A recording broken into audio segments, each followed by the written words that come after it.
We're excited to announce that our very own podcasting platform, Zencastr, has become a new sponsor to the show. Check out the podcast's discount link in our show notes and stay tuned for why we love using Zen for the podcast.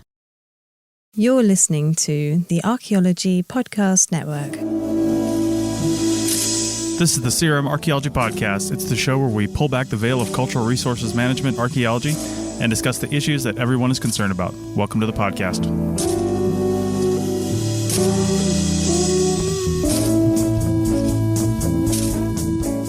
Hello and welcome to the CRM Archaeology Podcast, episode 229 for December 29th, 2021. I'm your host, Chris Webster. On today's show, we talk about building skills for a career in CRM rather than just doing a job every week. So fire up your computer and learn something because the CRM Archaeology Podcast starts right now.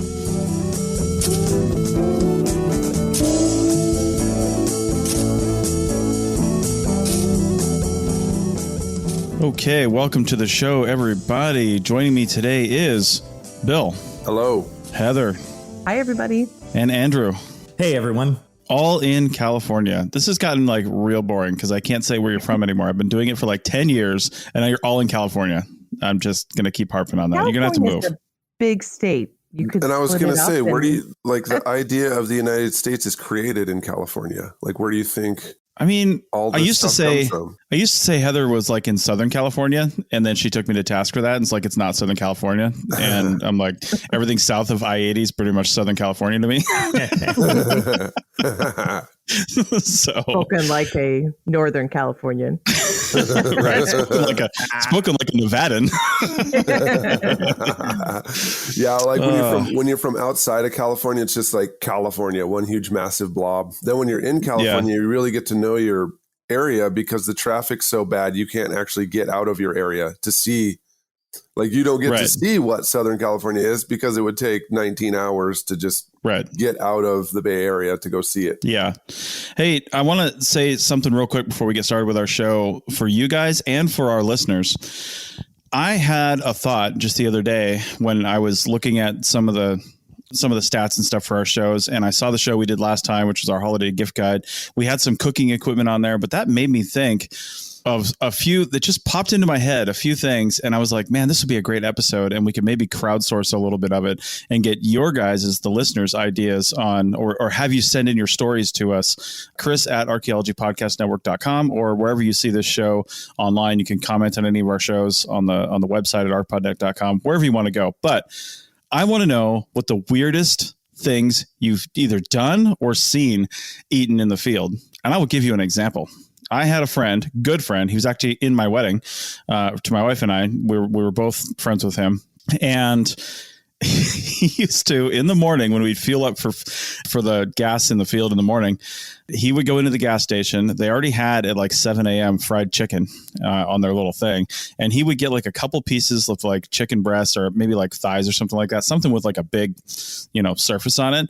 And he'd pull the chicken skins off. He'd eat the chicken, but he'd pull the skins off and put them in a little bowl of milk. And then he'd eat basically hot fried chicken skins in milk for breakfast. That sounds like Kellogg's next hit. I mean, that's the meal. That's the breakfast food I didn't know existed that I've always wanted to eat. Yuck. Dipping chicken skins. And also, that's interesting because like we've been getting all these cookies and I've been trying to eat them as fast as possible to save my family from the risk of eating. I've been trying to eat these cookies as fast as possible. You are a hero. Well, many say so, but I just call myself a normal man. Yeah. But I've been eating a lot of cookies and milk, right? Because we have them all.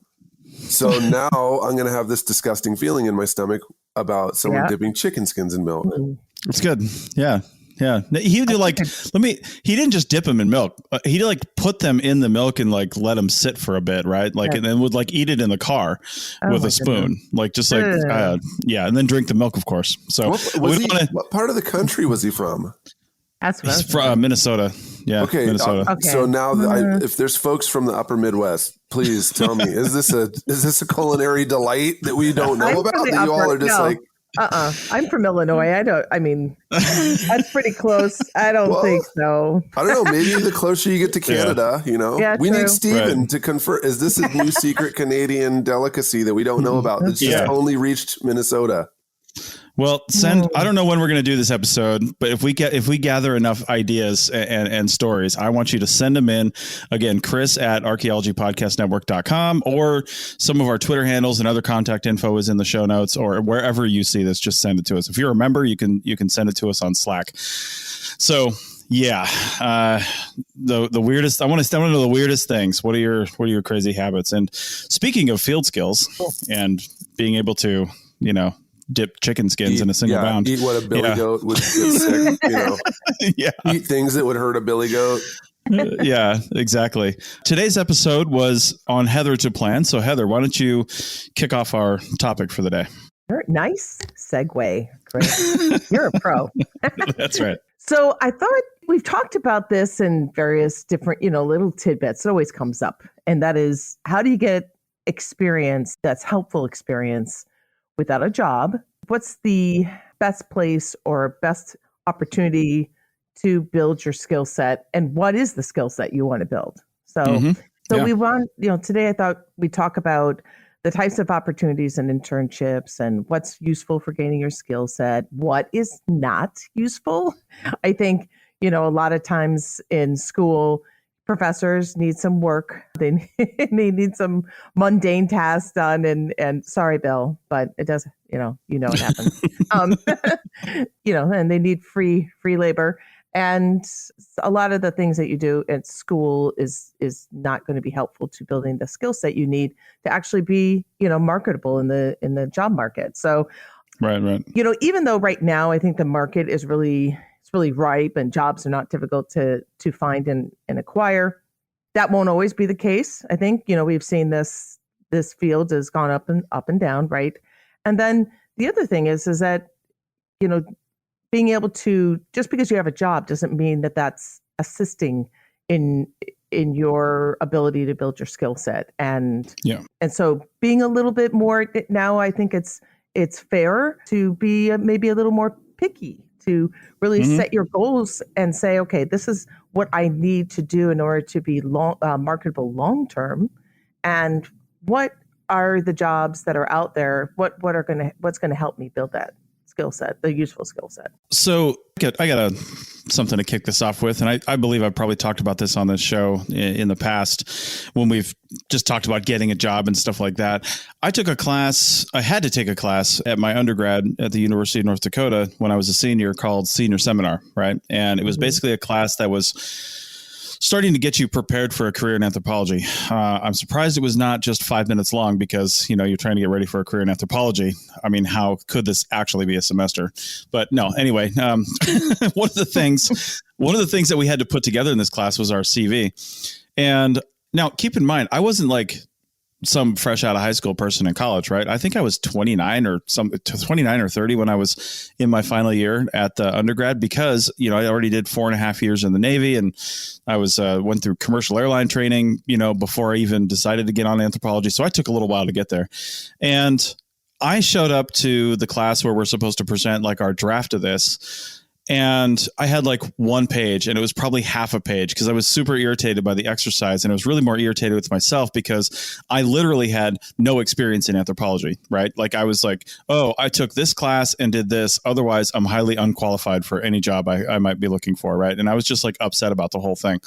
But my professors, there were two of them that were running the class, were actually really patient and really good, and helped me realize that I could take the life skills and things that I learned and papers and things that I feel like I did especially good on. Like I had a really great osteology class in my undergrad, and we did this whole sketchbook of human bones. Like I sketched every bone in the human body and had it in this portfolio, and, learning how to side bones and stuff like that. And then other classes that I'd taken that were, like a flint napping exercise and, some other things.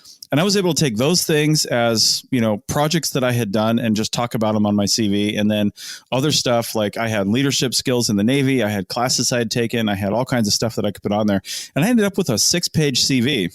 And my CV has never been shorter than that. Like I've just continued, like a CV, you continue to add stuff to. It can be, as long as you want it to be.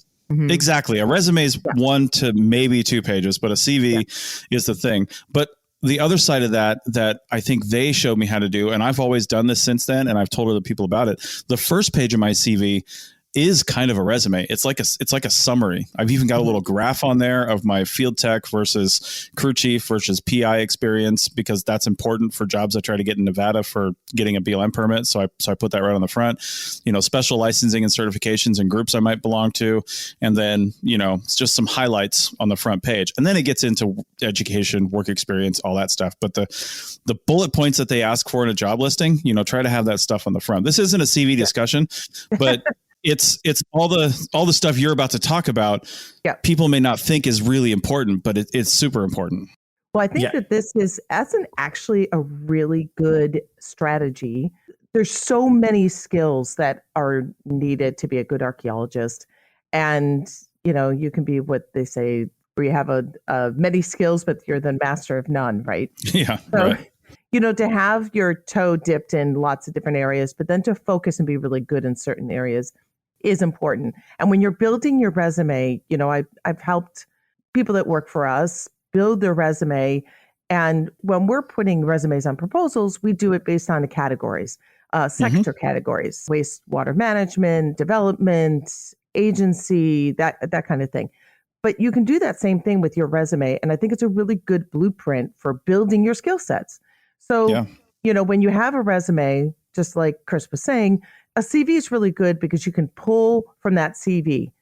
Never send a CV alone to a job or to a company you're trying to get a job from.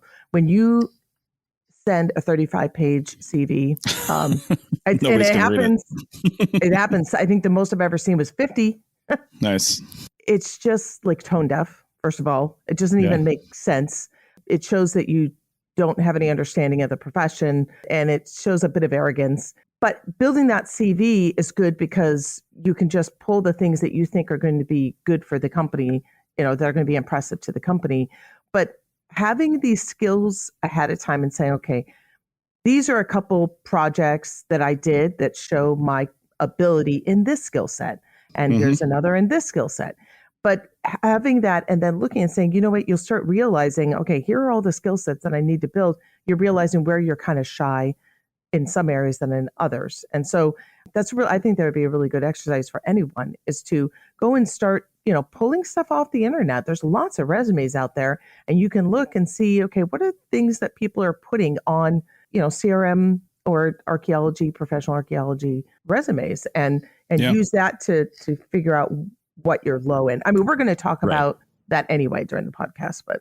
Yeah. But I would just second. I think the CV thing is so important, and keep your eye on it. If you're taking archaeology seriously as a profession, update your CV. As Heather said, look online. My CV's online. I have my students do that all the time. I'm like, hey man, download my CV. And then I also, just a note to everyone, when you see people like me or anybody on this podcast, we'll have 1,000 things on our CV. Don't feel bad about that if you're just starting. Right. It's okay if your CV is short in the beginning. It's supposed to be. You're just starting. Mm-hmm.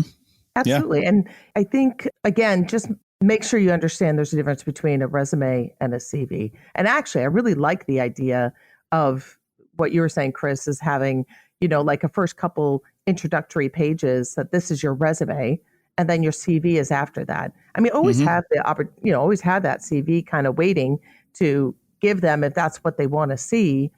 But, that's the work. I'm telling you, so busy. You're doing all these projects. The last thing you think about is writing a blurb for your CV for that project you just worked on. But I would say that's one like a prime thing to do. Every project that you work on, take a half an hour, write a nice, concise, and descriptive. Don't copy and paste from your last job description. Like really look at, what did I do specifically at this job that can show my skills? And so write that every single project you do. And if you just do it one project at a time, it's a lot easier. Trust me, I've been there where I'm having to create like 50 different descriptions or that I need a description specifically for a certain proposal and I don't have it because I just didn't take the time to write it. So I'd say that's a big, and we're kind of probably getting off sidetracked, but it's important. It's really, really important. Well, it's important to talk about this stuff first, I think, because you can have all the skills in the world, but if you don't know how to present it in a way that looks beneficial to not only you, but your employer, then it doesn't matter. You could be the best archaeologist on paper that anybody's ever seen. But if you can't articulate that on paper, then nobody's going to see it if it's buried 50 pages deep on your CV, So I'm sorry. I would also say that I think it's just important to keep the connections that are on your CV, because so much about this, if you're serious about getting into archaeology, is the networking and to take seriously these great connections that you have. You might not think of them as great, but archaeology is a small world. Mm-hmm. So it's nice to kind of keep those connections hot, if that makes sense. Yeah. I mean, you have to be very thoughtful when you're writing your resume, because people literally scan through them. They don't read everything. They don't. They look things, you'd be surprised, and what pops out at people. Even just formatting a certain way will be helpful. So the other thing too is to make sure that you're tailoring it for every single job post, because this is a huge thing, and it trickles down from all levels of people applying for everything from grant applications to jobs or everything. Definitely got to read that specific job post and got to do your very best to make sure that what you're sending them dovetails with what they're asking for. And I mean, the other thing too is cover letters. Like, I feel like the cover letter is the narrated commercial for yourself too. And if there's a way for you to put that in there, I mean, a lot of employers are only asking for, a resume or a CV, but I feel like if you can squeeze in a cover letter, especially to a CRM company, I mean, like Heather's mentioning, folks are reading this thing with a fine tooth comb. If you've got a 1-pager or even like a 3/4 page that explains exactly how you're the perfect person for this job, I mean, I feel like those aren't dead. They're still a thing. Or they're not looking at them with a fine tooth comb. So a resume is really good to be very succinct and very targeted, and not even like full sentences sometimes. Just give me the meat. But then a cover letter shows who you are. You should not be including that in a resume, but it's a perfect way of showing who you are as a person and what you value. And I think a cover letter is excellent.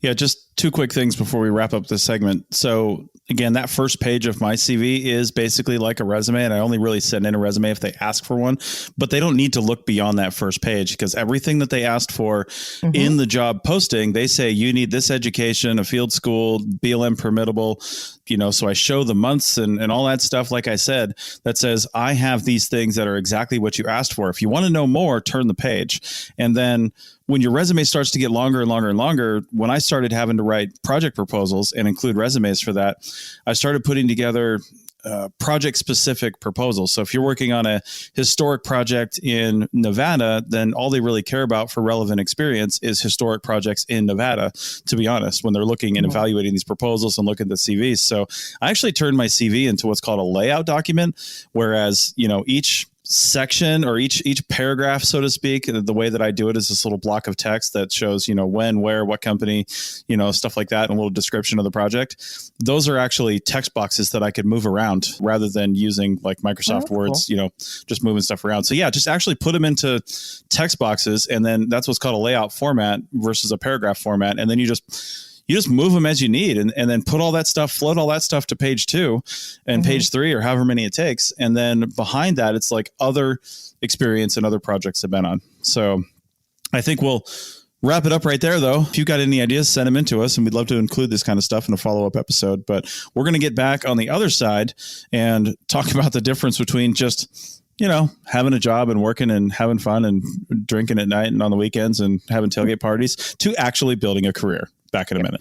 Chris Webster here for the Archaeology Podcast Network. We strive for high-quality interviews and content so you can find information on any topic in archaeology from around the world. One way we do that is by recording interviews with our hosts and guests located in many parts of the world all at once. We do that through the use of Zencastr. That's Zencastr. Zencastr allows us to record high-quality audio with no stress on the guest. Just send them a link to click on, and that's it. Zencastr does the rest. They even do automatic transcriptions. Check out the link in the show notes for 30% off your first 3 months, or go to zencastr.com and use the code CRMARC.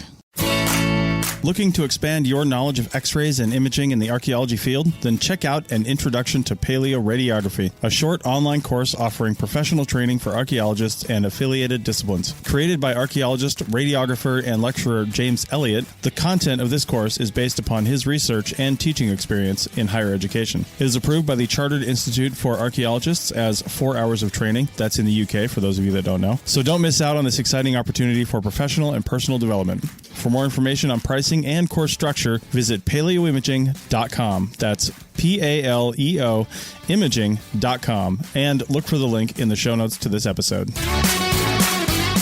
Welcome back to the CRM Archaeology Podcast, episode 229, and we are essentially getting to our topic right now. It was great to talk about CVs when we first started, because everything we're about to talk about now is going to go on that CV, on that resume, and you got to figure out, well, what are some good things to put on there?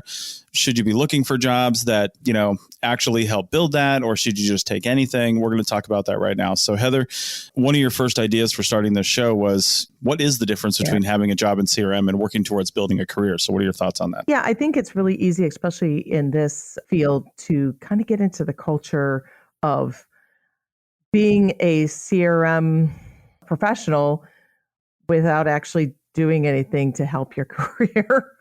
And it's a fun lifestyle for some. Some people don't like it, but it's a fun lifestyle. Mm-hmm. And it's really easy to jump from project to project, because I think there's this immediacy. They're constantly in your head. I have to get this next job. You're not just about focusing on the job in front of you. You're always thinking, okay, I got to get that next job. So how? Or why do I need to get the next job? So I have a paycheck coming in, right?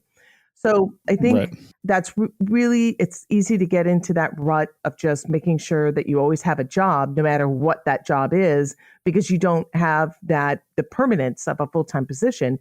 And so you're happy to get what you get. And so I think that it's really easy to get away from building your career and building your skill set. And that's a concern, because a lot of people, people love to be in the field, and that's good. But I think it's important to have a well-rounded, because eventually, I just turned 50 last week. And ooh, happy birthday. And you are, your body starts to feel it more and more, right? So, it's good if you want to stay in archaeology. Obviously, everybody loves being in the field, but if you want to stay in archaeology, you have to be more well-rounded than that. So that when let's say you're fortunate enough to stay in the field and for it to be lucrative for you, and to do that for 30 years, but eventually, or 20 years, whatever, eventually you're going to need some skills to be able to go outside of the field. And so how do you build that? And I think that's what I'd like to talk about. And the thing is, obviously, not all job tasks are helpful in building your skill set. That's actually what I want to talk about, because I'm interested in that statement. Some people might think, well, any job will help build my career, right? I'm just going to take whatever I can get and put it on there. So what kind of stuff wouldn't be helpful? I'm thinking monitoring. Okay, Now monitoring, this is a kind of It's interesting to say for California. Yeah, well, it helps. Okay, this is an argument, and I know we're going to get comments on this, but people are like, monitoring's the most important job out there. Whatever you're about to say, I'm putting on a t-shirt, so just get ready for that. Monitoring is important, obviously, and we need experienced people monitoring, because they're on the front lines, right? They're the ones that are actually determine whether or not we see something that comes out of the ground. Yes, it's very important, but just to be quite honest, it's not monitoring that makes you experienced and useful in a monitoring job. It's the skill sets that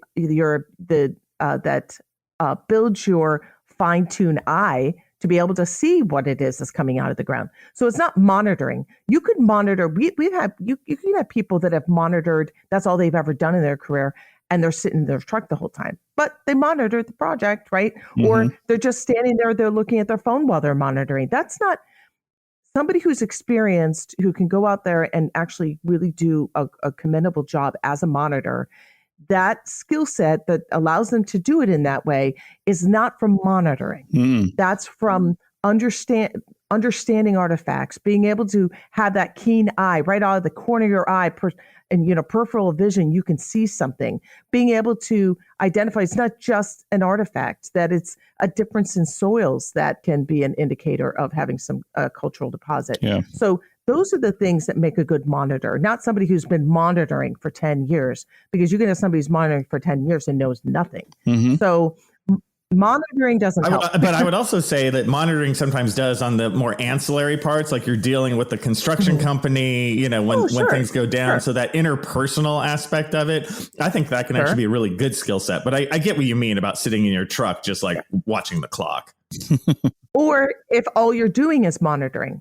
So let's say you've been working for a company for 3 years and all you've ever done is monitor. Yeah. That's a problem. Yeah. Okay. That's not going to be. So when your resume comes across my desk and I look and I see that all you've ever done is monitor, that's not helpful for me. And it's certainly not helpful for me if I'm hiring a crew to do STPs or to do a data recovery.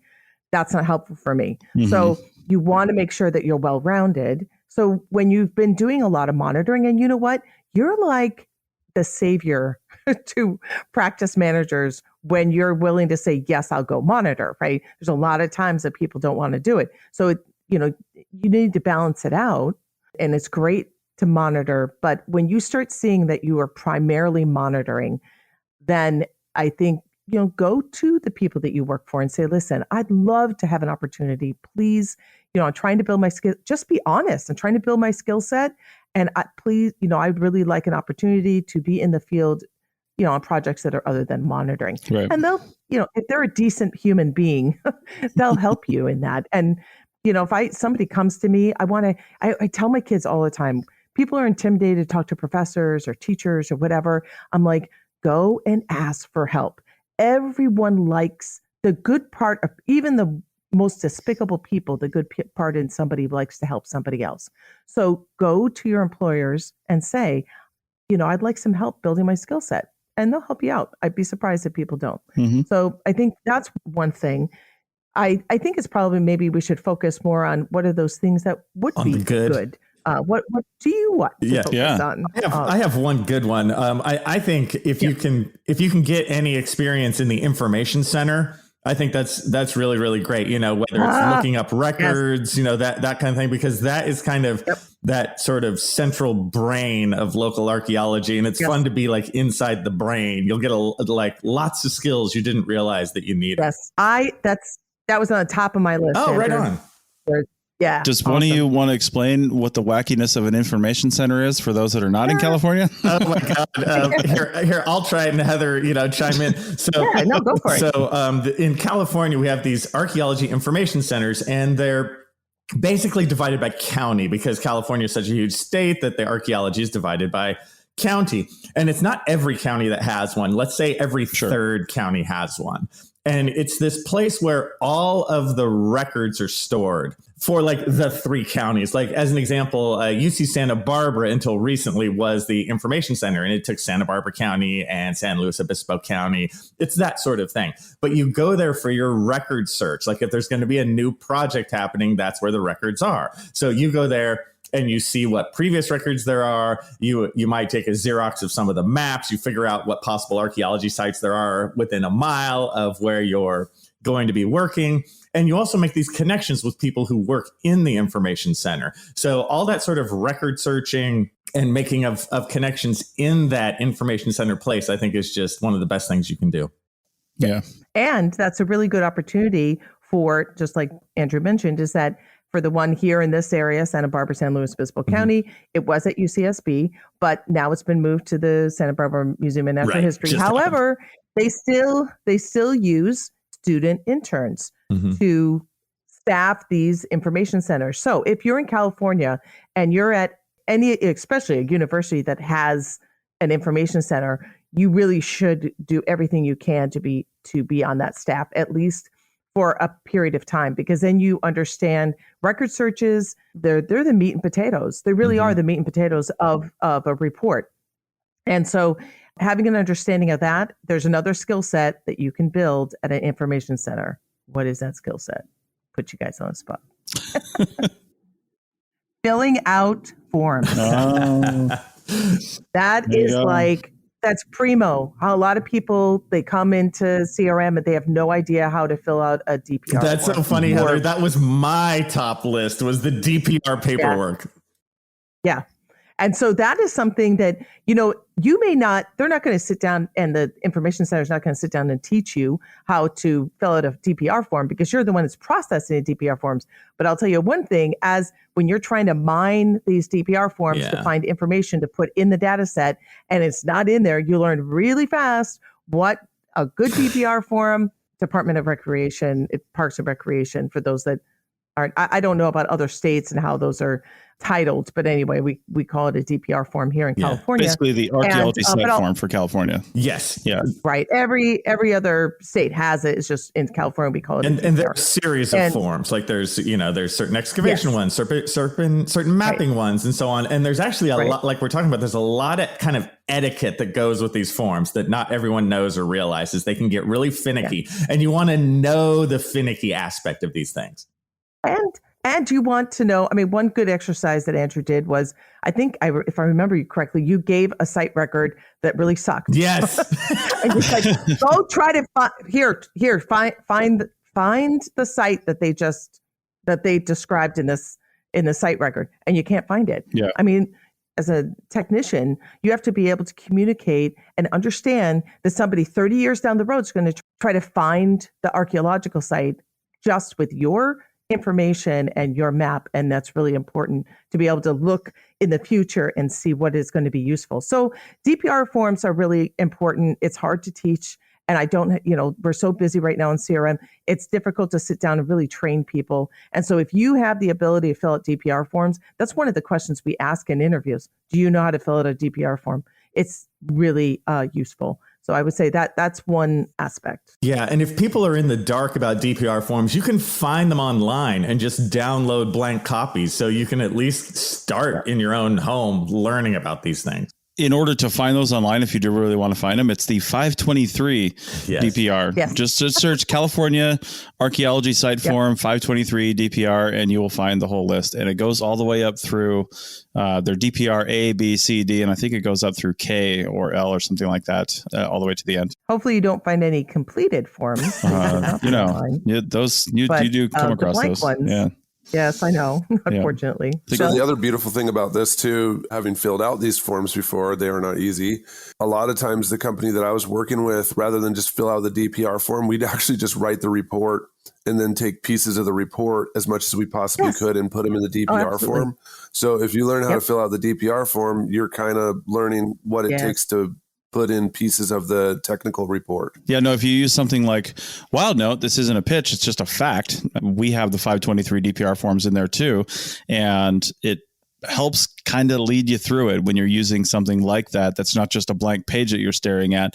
It kind of somewhat, I won't say walks you through the process. It's not, you do have to have some familiarity with it, but it is a little bit easier when, some fields are pre-filled occasionally by your project manager before you start. And there's some helpful text in there, just some nice benefits of a digital format that you don't get from a paper format. Yes. So, and right along that line of thinking, look at when you get an opportunity, when you do look up the DPR form, even if you're not in California, this is would be a good exercise. Look up the DPR form and see what questions they ask. Yeah.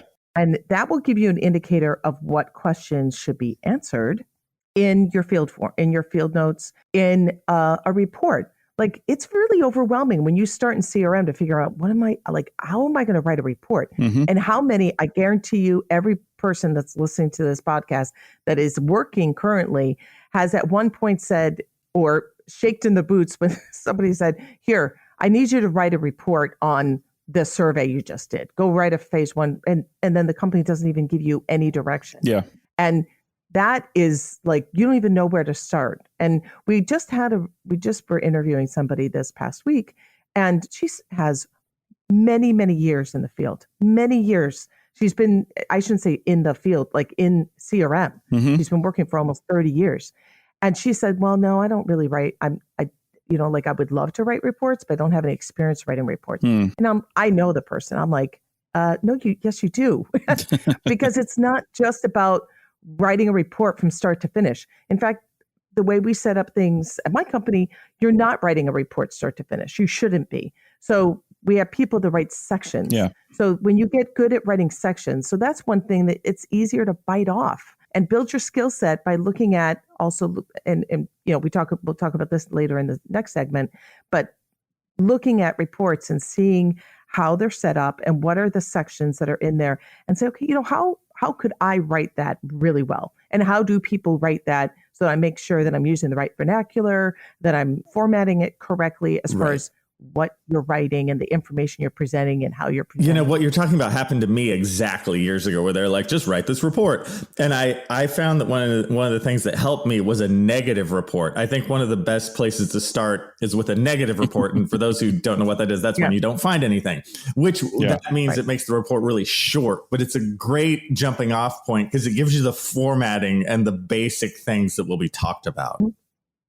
But also with a negative report, one thing, and I think we should probably do a whole podcast just on a report. Totally. But one thing, when you have a negative finding, you need to support that negative finding even more so than you need to support a positive finding.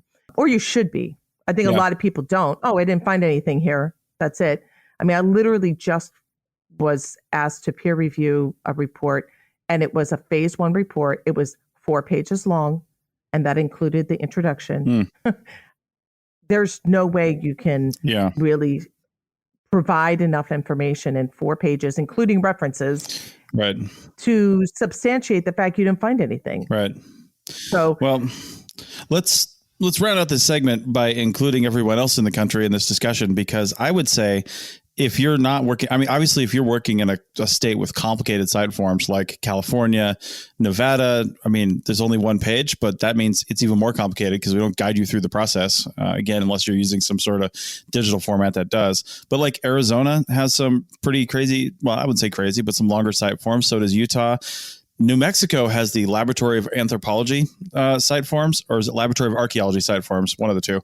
And they're almost identical to the DPRs, to be honest. They're really close to the DPRs. So whatever state you're working in, though, you should probably know what the site form looks like in order to, like Heather said, know what you're supposed to be looking for and how to characterize that data in a way that they can actually easily put on a site form. I mean, just to wrap up here, I worked in the Southeast for the first few years of my career, never once and still haven't ever seen a site form for South Carolina, North Carolina, Georgia, Florida.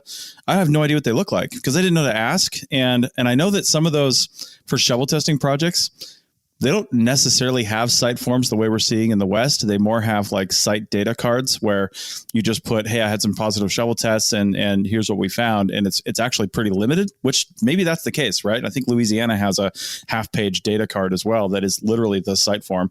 And some states just have that, but it's good to maybe ask for an example of that so you can see. So let's wrap there, come back on the other side and keep talking about how you can build your skill sets. Back in a minute.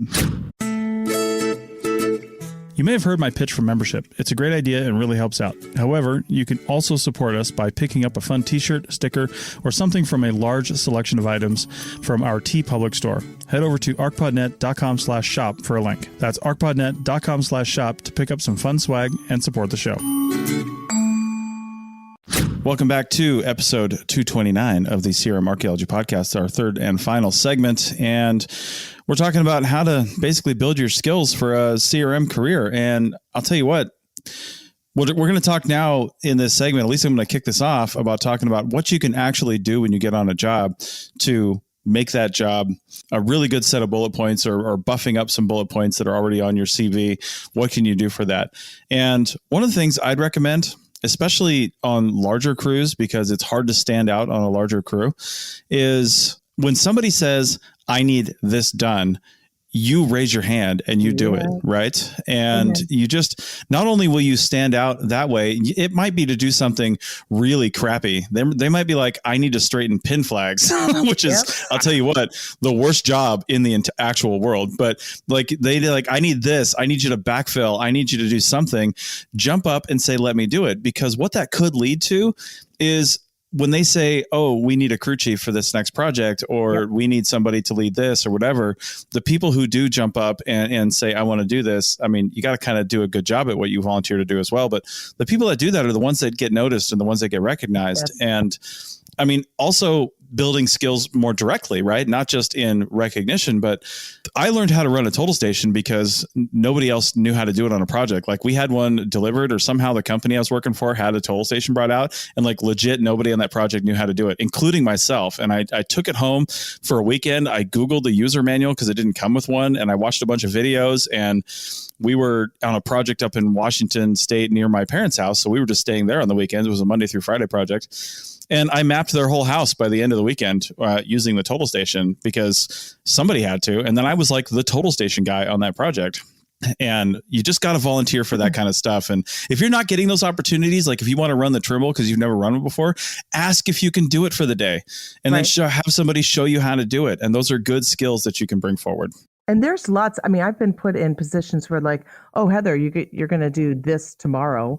At least, I got to find out ahead of time. And I like did some mad Googling, you just, there are lots of great, and, in your job, yes, we've talked about how, companies shouldn't be asking for free work, obviously, but in order to build your skill set, you're going to have to do some stuff on the side at, let's say you're working on a project in the field and you're stuck in a hotel. Do some Googling and watch some videos on how to use a total station or a Trimble or even a GPS unit if you don't know how to use that, or a compass if for some reason some professor, unlike Andrew and Bill, of course, did not teach you how to use a compass. Don't just walk out and expect everybody to do things for you. If you want to have a career, you're going to have to step out and make that happen. And also don't be afraid to ask questions. A lot of times we were just talking about reports, and people said, and we're not going to go into the reports, but it's an example.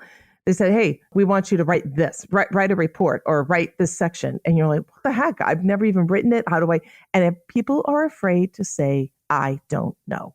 And if you want to be successful, you got to be willing to say, I don't know. Ask them for a template. Say, you know what? And it's a fair question. Even if you've written 1 billion different reports, you haven't written one for that company yet, and you don't know how that company wants it done. So, ask questions, ask them to give you the information in order to do it correctly. And you can package it like, I want to make sure that I'm doing it the way you want me to do it. Do you have a template, or do you have an example that you would like me to follow? And that's a fair question. Totally. And I've had experiences where one of the worst things you can do is say you know something, but don't, and then screw everything up. We had a person, speaking of total stations, run a total stations for 2 weeks. She said she could do it. She did it totally wrong. And we had 2 weeks worth of totally destroyed data. Yeah. Oh my God. Yeah. Bill, don't be that person. Yeah.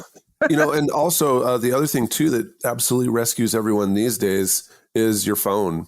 Because in the beginning, I had this notebook that had all these different photos of artifacts and all kinds of other stuff, and, instructions on all the stuff from how to unlock the doors to our office to everything else. And I was keeping them all in all this paper in this little notebook. And then I started to realize, you know what, I can save like entire reports, and I can save whole articles on how to identify cans and all kinds of, different kinds of lithics, all these different photos of different kinds of ceramics and their patterns and stuff. Like I could actually just save that to my phone. And so I don't know, probably around 2008, 2009 or so, I just started loading all that stuff up. And the other thing that was great is, you have all those things on there. So, talking of total stations, the instruction manual to almost every total station is on the manufacturer's website as a PDF. And you could just totally save that on Dropbox or however you want, Google Docs or whatever you've got on your phone. And then you can just open that thing up when you're in the field, whether you have reception or not, and kind of go through what the instructions are. But you can do that for everything. And, the files that I'm talking about, entire articles, 40-page articles on different ceramic styles and, different types of artifacts and stuff are tiny megabytes now. I mean, your phone can handle hundreds and hundreds of articles, whole ebooks and stuff on your phone that you have, that you're out in the field in the middle of the desert, and you can just pull up the chronology of nails for the last 300 years and all 19 articles that have been written on nails just at the moment there, and use those nails to identify this kind of wood or this building or structure. Yep. Yeah. And I got to tell you, and we all know this, and we've all worked for people like this, and, whatever, but there's project managers and crew chiefs out there that do not have time, so they think, for training, and they'll be real jerks about it. So if you feel like you're working for somebody like that, then don't say at the crew meeting in the morning or whatever, hey, can I run the Trimble today? I've never actually done it before. They're probably going to say, no, I don't have time to train you today because we got to get a move on, right? But you can say, hey, I want to learn I want to use the Trimble for one day next week or next session. What are some things I can look at ahead of time in order to be able to do that? What are some things you can tell me? Because especially like running a Trimble, and different total stations are set up this way too. Do they start a new file every day for things? Do they start a new file for every site? Do they, what kind of, different feature classes and things like that do they use inside their sub-meter device? What does that stuff look like? Is there anything you can prep for? And then if you don't want to do that, then just prep yourself, right? Like we've said, look online, read the manual, go find some stuff that even might be specific to archaeology on YouTube, and say, when you do ask them, say, hey, I've got a somewhat of an understanding of this. I might need a little bit of help for this, just to understand how your company does these things. So can I run this next week, or something like that? Befriend the guy that is working it. During lunch, go sit next to them and talk to them about the Trimble. Say, listen, I'd really love to learn how to do it. And I guarantee you, if they've been stuck in that Trimble, they're going to be more than happy to give it up, and to help train somebody else. So let's say your supervisor, your crew chief is not willing to do it. They may be willing to do it. Keep trying until you find somebody. Go take somebody out for a beer, after the field, or Kool-Aid, or whatever your preferred drink is. And coffee, Kool-Aid. Kool-Aid. Yeah, man. And every day Kool-Aid. You can tell Bill has young children. That's all right. I'd love to have Kool-Aid out in the field. Holy cow, awesome. I actually do bring Kool-Aid in the field. Yeah. I like Kool-Aid. Man. But go and buy somebody a drink afterwards and pick their brain. I mean, people like to help people. So take advantage, not like take advantage in a bad way, but take advantage of that. And also you make friends. I mean, when you have somebody who serves as your mentor, now they're your champion. You've turned just a regular another crew member into your personal mentor and champion. And there's nothing wrong with that. So, and that relationship will follow you. That person eventually is going to be a crew chief. Eventually they're going to be a PM. And they're going to see, I'll tell you, when we're hiring, the people that I put forward are people that are a known entity to me. I know they're good people. I know they're hard workers, and they're the ones that I'm more apt to go and pursue to see if they'll come and work for us. So when you build that relationship, just like Andrew was saying earlier, those are key relationships that are going to help you years down the road. Going back to a statement we said a while ago about being the one who volunteers to do different things. I'm not great at all of the stuff. Like I hate the total station. Yeah. And I don't really necessarily like the Trimble so much, but the key is to try and volunteer yourself for stuff that you don't necessarily like sometimes, so that you know how to do those things. Like I'm horrible at drawing and everything, but drawing a profile and stuff, I can do it. I can, make my way through it because I forced myself to do things I didn't like. Whereas I've seen some people who just love the mapping and they consider themselves the mapping person. And then they just, they don't want to dig. They don't want to look at artifacts. They don't want to do anything. So they get super good at the mapping. But then what happens when, the chips are down and we need everyone to help dig probes, or we have too many artifacts and we really got to get these things bagged and stuff before we can even go home? Well, that person doesn't really know the difference between different kinds of artifacts because they never spent the time doing it. So, the stuff there will always be things that you like doing. For example, digging. I mean, I love digging. All of the ways of digging, all of that stuff. I love that stuff and can do it all day long. But if I didn't ever learn how to use the total station or whatever, then I would be a liability rather than someone who's an asset in the field. So you got to force yourself to get out of your box. Otherwise, you'll be super good at one thing. And over the years, you just won't really even know how to do other things. Yeah, I totally agree with Bill. I'm like the anti-Bill because I am the mapping guy, and I've done excavation, but I'm not as like comfortable with it. But I like to push myself. I enjoy learning new things. Mm-hmm. So and I don't want to be chained to the total station, So sometimes I won't say, oh yeah, I'm really great at the total station because I know where I'm going. Mm-hmm. This is a really good discussion because Bill likes to dig. Andrew likes to map, whatever it is. If you don't know, if you can't make those statements to somebody else about the crew that you are managing, then you're not doing as good a job as you should be doing managing because even if, like Bill said, you don't like to run the Trimble, you don't like to run the total station, as a manager of a project, or even a project manager, or even a crew chief, you should probably have an understanding of how some of these things work. I like to akin it to like the military, for example. The general that's in charge of 40,000 troops does not know how to change the oil in the Jeep, and they don't have to know how to do that, right? But they have to know how to get that done from the top level, and that is right on down the line. Now, obviously, it's a little smaller scale when you're talking about being a crew chief or a project manager, but sometimes you might be managing a project later on in your career of 30 people, and you've got to get all this stuff done, and you've got to get the report written, and you've got to get all the logistics down. That's what I like doing. I like doing logistics, right? So follow your skill sets, and if your career trajectory, as we've been talking about this entire show, is to maintain a career in CRM, then like any career, you're probably going to slowly move up that chain, and it's going to be beneficial to you to have knowledge, not be an expert in, but have knowledge of every facet of that project, so you can at least have the ability to put somebody on it and be confident in the fact that they're doing a good job. Because if you've got somebody on the total station, well, you damn well better be checking that data every once in a while. It's nothing on them. You just got to check that data every once in a while to make sure you don't end up with 2 weeks of garbage data. Absolutely.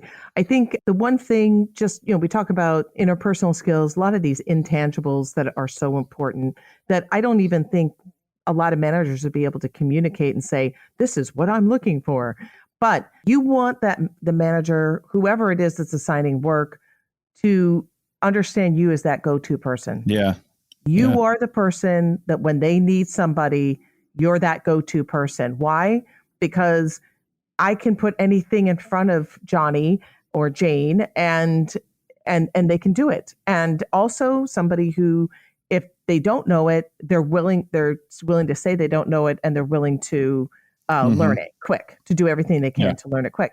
And there's one thing that I think people, as far as building your career, that people miss out on a lot is taking advantage of certain opportunities. And one of those opportunities is, how many times do we have a rain day? Like, we actually, in California, for the first time, we have like multiple rain days coming up, right?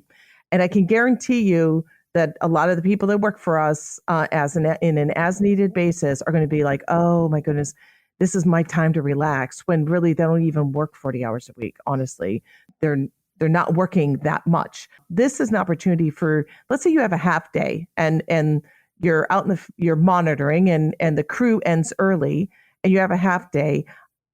It would be really great, number one, to at some point, every as-needed employee should try to step inside of the office of the company that you're working for.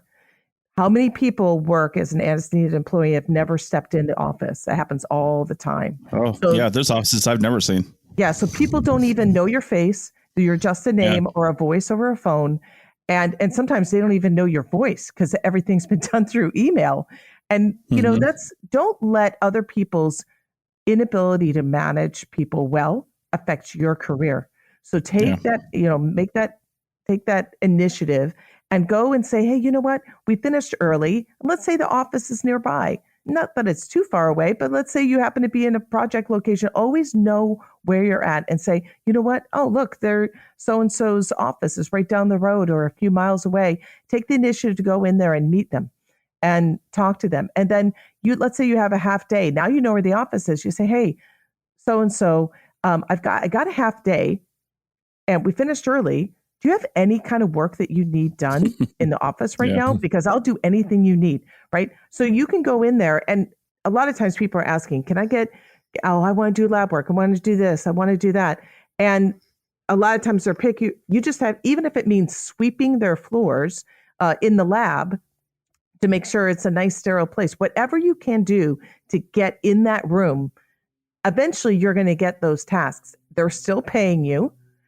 The one thing is, always be careful. Don't ask after an 8-hour day, can I come in the lab and help? They're going to say no. You know why? Because now you're going to get overtime. So, but those opportunities where you have a half a day, or where there's a rain day, you were scheduled to go down there and now you don't have any work at all. Like maybe you got your 4-hour minimum, but you have nothing else to do for the rest of the day. Take advantage of that and call up and say, hey, do you have any work? I can tell you, I have so many mundane tasks that there's no way we're just so busy, we can't do it, that I would love for somebody to call in and say that. And I say, absolutely. I have, all this data entry needs to be done. Well, I had that on my list too, Heather. And I just feel like the first part of just physically going into the office, even if you're just like, hi, I just like to introduce myself and, say hello and maybe, get the tour of the office or something like that. Just that first step shows a level of professionalism. Yep, absolutely. Mm-hmm. Yep. All right. Well, this has been a great show. And one final point on that. Sometimes don't be sad about this. You just can't get to the office. I worked for companies where I was in a completely different state and the office was not in that state. Sure. That's why I've never been there, but get to know the people that are out in the field, of course, and make those connections. So anyway, this has been really good. If you've got some tips and tricks, please send them on over to us. Again, anywhere you can find this podcast, you can usually comment on it.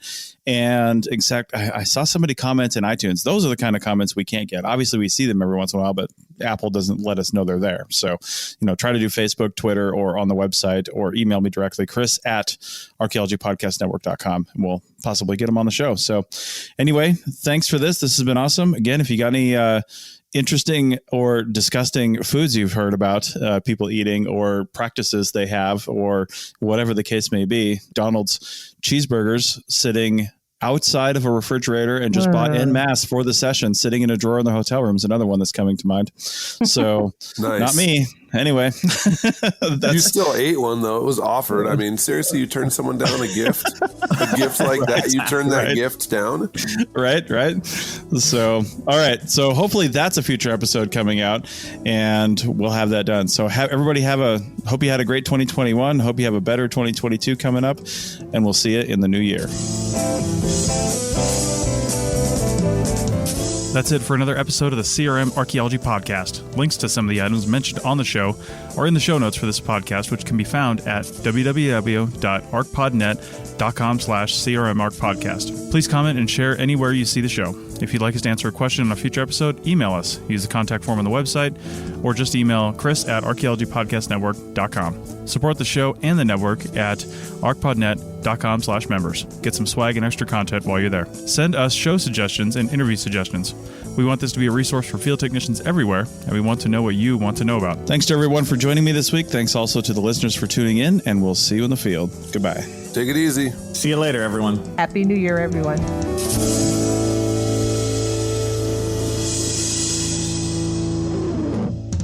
This episode was produced by Chris Webster from his RV traveling the United States, Tristan Boyle in Scotland, DigTech LLC, Cultural Media, and the Archaeology Podcast Network, and was edited by Chris Webster. This has been a presentation of the Archaeology Podcast Network. Visit us on the web for show notes and other podcasts at www.archpodnet.com. Contact us at chris@archaeologypodcastnetwork.com. Thanks again for listening to this episode and for supporting the Archaeology Podcast Network. If you want these shows to keep going, consider becoming a member for just $7.99 US a month.